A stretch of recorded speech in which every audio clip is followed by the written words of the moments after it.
now, if you want to fast forward to the moment where I was like, okay,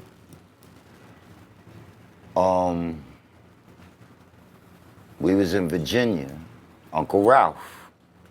That's why I say I will never forget how much Uncle Ralph showed me he loves me.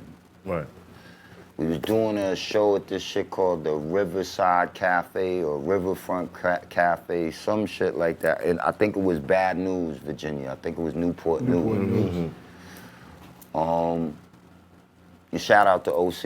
It was me, OC. Mush. I just spoke to Mush too, 2 days ago. Tell him so. I need his number. Say less, I got you. Matter of fact, I gotta call him back because the other night it was a lot going on. But Word. We went to the same club we was gonna perform at the day before. It was a Friday night. And something happened with Mush. He was by the bar. And mind you, we was all together. We signed at TVT. Even with the conflict between George, my manager, and Irv, George was with me. Irv was with the Cash Money clique. And my cousin Barnes, who fuck with Puff and them niggas, B.O. That's my cousin. Right. He's with me. George is his brother. So even the tension with George, we was all still moving. Again, it's evidence to the fact that if I didn't fuck with you and if my intent was, fuck you nigga, I'm out, it wouldn't have been none of this shit going down. Right. So we all moving as a unit. Flush is with me, my brother, like my regular little squad that's on the road with me. And we go in the club, and I don't know what happened prior. I know I saw the nigga O, and it was these two niggas, like, I could tell he was boxed in. And I just saw the arms moving and the talk, but I can't hear what they saying. So when I walk up to O, the niggas turn around, I'm like, what's up? I didn't mean what's up like, what's up? Yeah. I just was saying, what's up? What's going on? The minute I say what's up, these niggas try to do me dirty, my nigga. They grab my chain, these niggas is yanking my shit. And next thing I know, I'm fighting two people by the bar. Flush is somewhere, I don't know where he is. Irv and these niggas ain't nowhere to be found. And these niggas is trying to do me dirty. So I just remember the niggas trying to yank my chain off, and I was like, yo, don't let these niggas get you on the floor, because if they get you on the floor, you cook. It's over. Right, so I wasn't letting niggas put me on the floor. And it's two of them, and these niggas is big, my nigga, like considerably. Yeah. But fucking, we brawling, whatever. Now Flush and them come flying from like the downstairs area, like towards us. But at that point, when the niggas seen I wasn't getting on the ground, they kind of let up. But they must have one of them must have slid off and called whoever they was with or what have you. Whatever event it was big because it was the first night that I think I met Ghostface and Raekwon and them niggas. Right. So there's a lot of New York niggas at the venue. It was an event, yeah. But we got it in.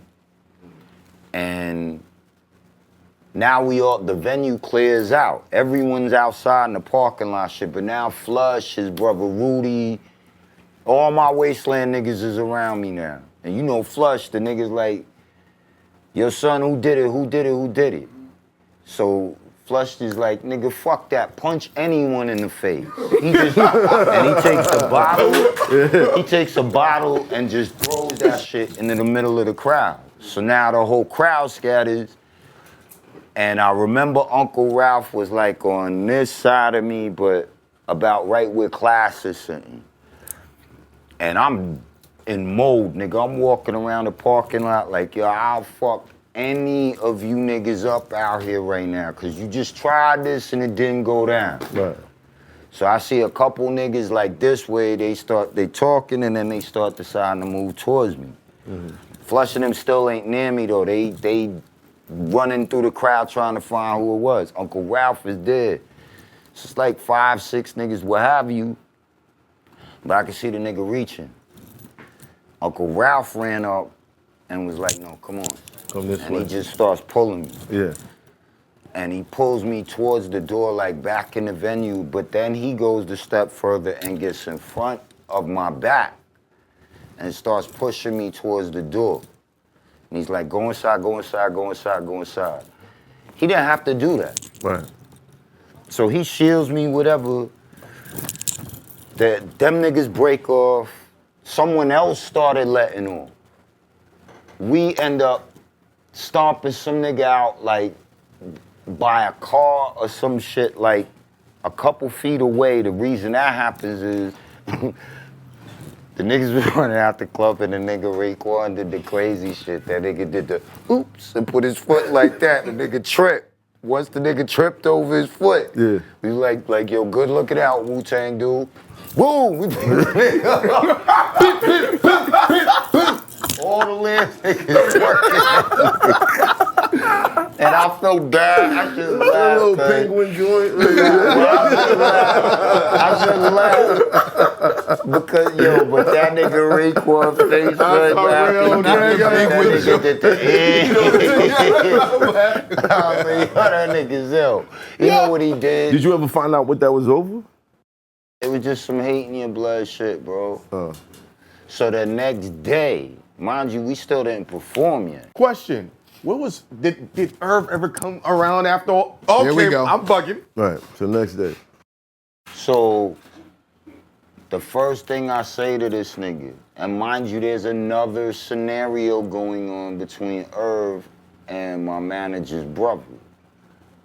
Because I think somebody had said some shit like this nigga Irv was like, gonna try some nutty shit like to put money on a nigga or some crazy shit.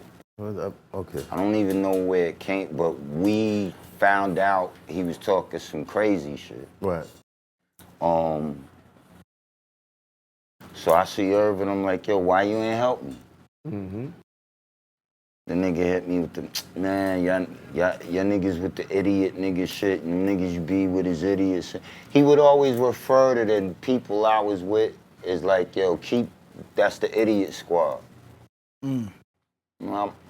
And I was like, yeah, but where were you, bro?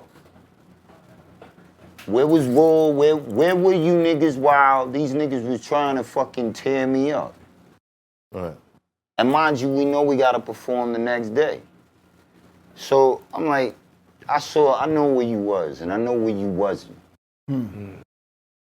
So fast forward the next day, it's tension between us and the clique. Wait, let me get this straight. Did that situation started because you saw him boxed in? Cause I saw Mush boxed in.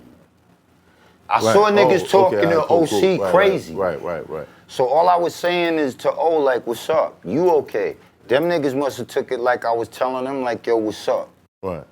It just popped off. It wasn't nothing but 2 words and it popped off. Right.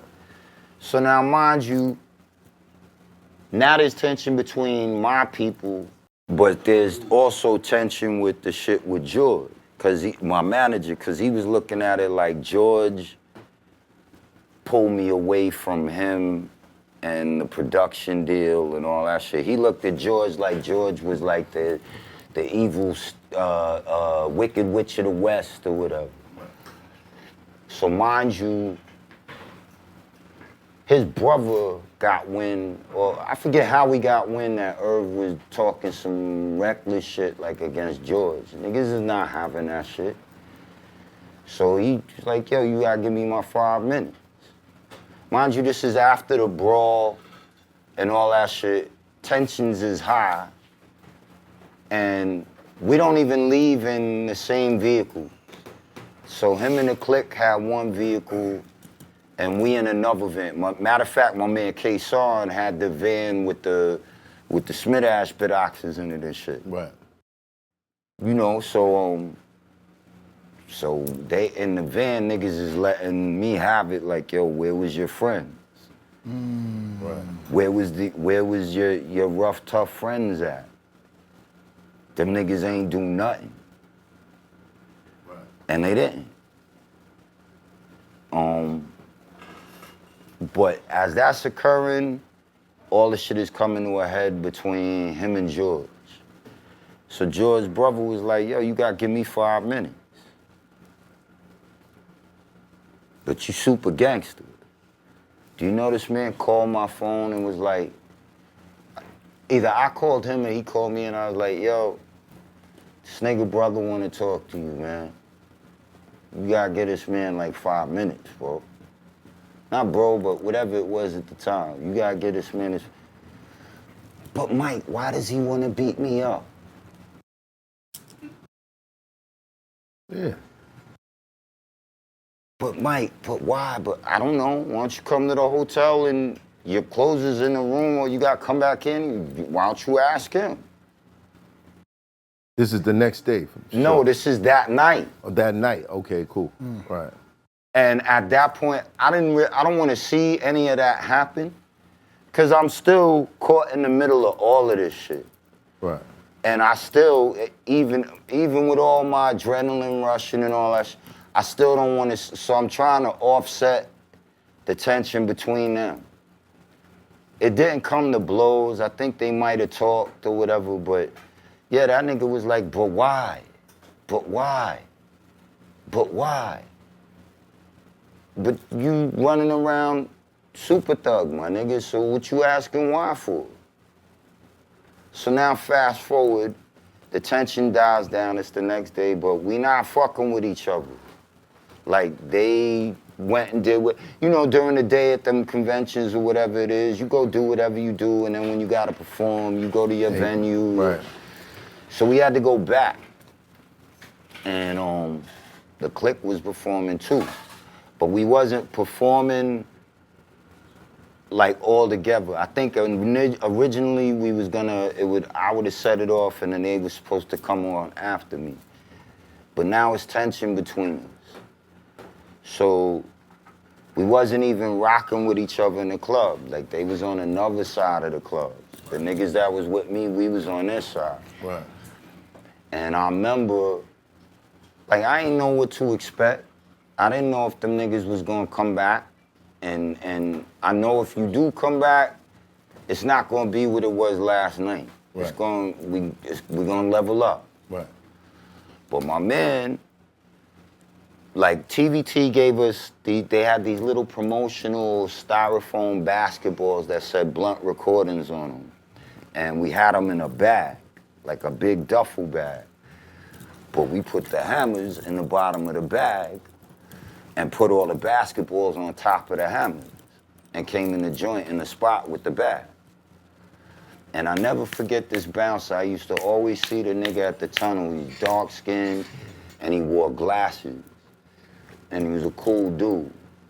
And as I was walking into the spot, the nigga like stopped me like this and he's like, yo, my kid. And the nigga pulled the box cutter out and gave it to me. And he put it in my hand and he was just like, yo, here. And he's like, yo, like you do what you, reminded me of my, like do what you gotta do. Right. And we got you. Damn, this is a hip hop show. Crazy. So now, but we come in the club and we don't know what's up, so the minute we get in the club, it looks like we just throwing a little styrofoam basketballs out. But my nigga K's moving smooth, he throwing the basketballs out, but when he sees one of us, he... Boom. Boom. So now we in the club and we good. We do the show's lit, we all right. You gotta understand, during the whole performance in my head, I'm praying, like, yo, please don't let us get it. That's not really nothing you want. Right, exactly. Like, for real, like, why would you want that? You don't. Right. You know, so I'm performing, but I'm staying focused, and I just want the show to go good, and it's all right. It's cool. It's Hoffa. Trapper turn smack rapper. Only smack rapper that you know is smack rappers. Got bars, I can hang with the backpackers. Trap star, I don't hang with the backpackers. I'm in the hood with the work, you heard. Making fiends leave earth, you heard. Got your baby mama thirst, you heard. Feel the flow, nigga, throw it in reverse. This the wave you need to surf, you heard.